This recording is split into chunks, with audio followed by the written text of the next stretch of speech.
जगातले सर्वाधिक लोकप्रिय नेते माननीय मोदीजी हे या ठिकाणी पोहोचतायत। बंधू भगिनींनो, ही लढाई मंडलिक विरुद्ध शाहू महाराज अशी नाही, ही लढाई माने विरुद्ध महाविकास आघाडी अशी नाही, ही लढाई मोदीजी विरुद्ध राहुल गांधी अशी लढाई आहे। आणि कोल्हापूरच्या जनतेनं ठरवलंय, मान देऊया गादीला आणि वोट देऊया मोदीला। मान देऊया गादीला आणि वोट देऊया। मग एक लक्षात ठेवा, आपण प्रभू श्रीरामांना मानणारे लोक आहोत। बोला, मानता की नाही?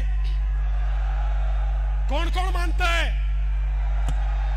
मग प्रभू श्रीरामांच्या हातात काय आहे? काय आहे? त्यांच्या हातात धनुष्यबाण आहे। मुख्यमंत्र्यांच्या हातात काय आहे? मंडलिकांच्या आणि मानेंच्या हातात काय आहे? मग कोल्हापूर आणि हातकणंगलेमध्ये मोदीजींच्या हातात काय आहे? धनुष्यबाण। त्यामुळे धनुष्यबाणाला दिलेलं प्रत्येक वोट हे विकसित भारताकरता मोदीजींना दिलेलं वोट आहे।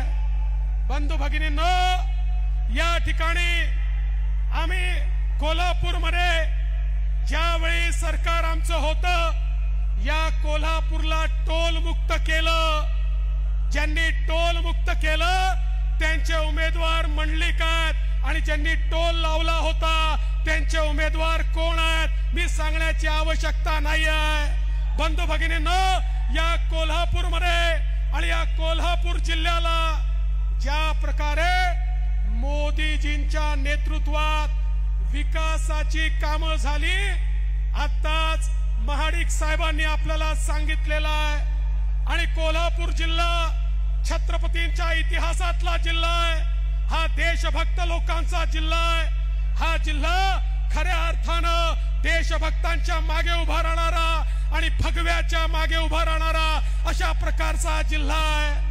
आणि आज खऱ्या अर्थानं ज्यावेळेस ही निवडणूक चाललेली आहे, या देशामध्ये मोदीजींच्या रूपानं एक असा नेता आपल्याला मिळालाय की ज्या नेत्यानं या देशाला सुरक्षित केलं, ज्या नेत्यानं या देशाला विकसित केलं, ज्या नेत्यानं या ठिकाणी देशाला स्वाभिमान दिला। अरे आठवा तो काळ, ज्या काळामध्ये या देशामध्ये बॉम्बस्फोट व्हायचे आणि आमच्या देशाचे प्रधानमंत्री अमेरिकेकडे जायचे आणि हात जोडून म्हणायचे त्या पाकिस्तानला समजवा, तो आमच्याकडे बॉम्बस्फोट करतो, तो पुन्हा पाकिस्तान आपल्याकडे येऊन बॉम्बस्फोट करायचा। पण आपले प्रधानमंत्री उत्तर देऊ शकायचे नाहीत।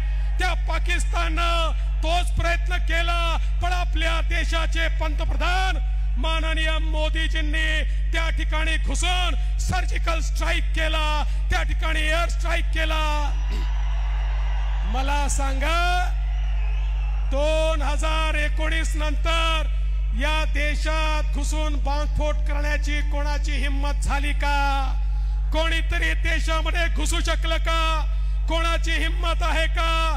अरे आता मोदीजीने एक असा देश तयार केलाय की ज्या देशामध्ये कोणीही वाकडी नजर करून पाहू शकत नाही। आपल्याला माहिती आहे आता तर हा देश अग्नि मिसाईल वाला देश झालाय।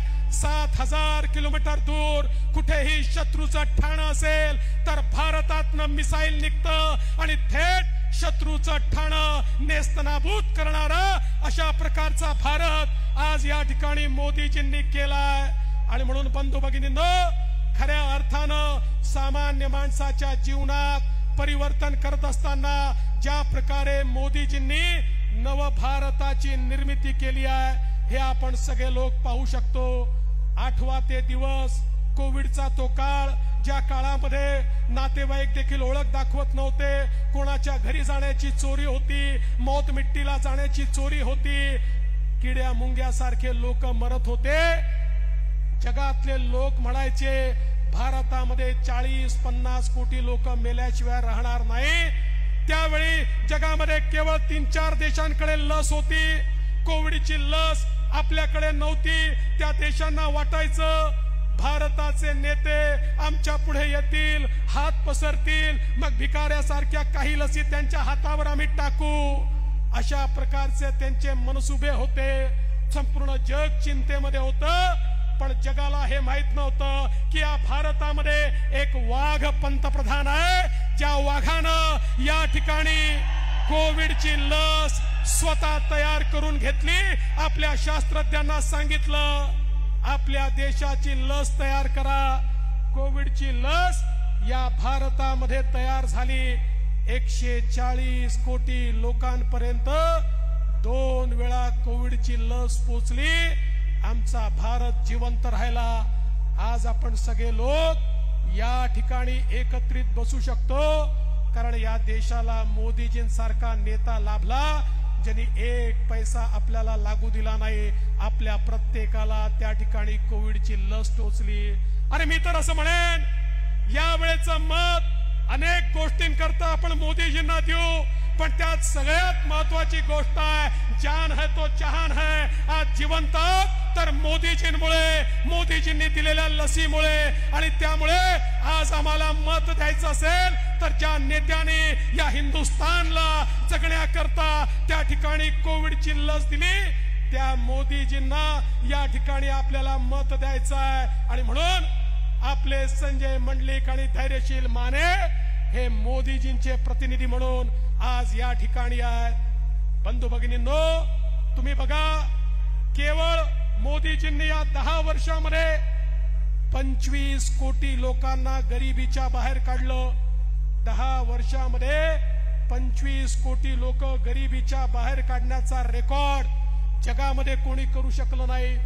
आज आपण पाहू शकतो 20 कोटी लोक असे आहेत की जे कच्च्या घरांमध्ये राहायचे, त्यांना पक्क घर हे मोदीजींच्या माध्यमातून या ठिकाणी मिळालं। गाड्या येतायत, बरोबर आहे, गाड्या येतायत, मोदीजी पोचतायत, मोदीजी 5 मिनिटात मंचावर येतील। मोदीजी आल्यानंतर कोल्हापूरचं भगवं वादळ हे मोदीजींना लक्षात आलं पाहिजे।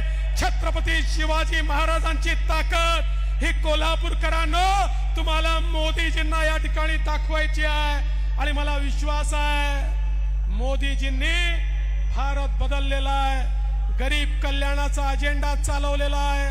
60 कोटी लोकांच्या घरी पाणी पोहोचलाय, 55 कोटी लोकांच्या घरात शौचालय पोहोचलाय, 50 कोटी लोकांच्या घरात गॅस पोहोचलाय, 55 कोटी लोकांना आयुष्यमान भारत सारखा या ठिकाणी मोफत इन्शुरन्स मिळालेला आहे, 60 कोटी लोकांना मुद्राचं लोन मिळालंय, 80 लाख बचत गटांना 8 लाख कोटी रुपये त्या ठिकाणी मिळाले आहेत। विश्वकर्मा सारख्या योजनेतनं 12 बलुतेदारांना त्या ठिकाणी मोदीजींनी मदत केलेली आहे। आमच्या आदिवासी समाजाला 24,000